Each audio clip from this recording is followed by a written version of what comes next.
So over here you can see that I have a form, and let's say you want to provide this form as a sample so that other users will be able to duplicate out this form.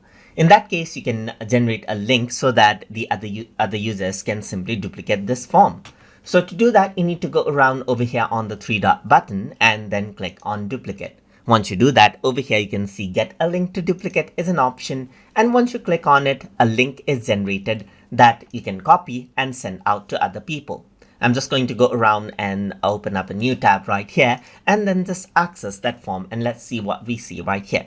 We can see this form right here, but you can see that duplicate this form to use it as your own is an option as well. So whoever you send this link to will have this option. And as long as they have a Microsoft account, they can go around and duplicate this out, and a copy of the shared template will be created. And you can see that it says copy right here because it created a duplicate of this form right here, just like this. You can also go around over here and then click on delete button right here to remove the duplicate link so that the link does not work anymore.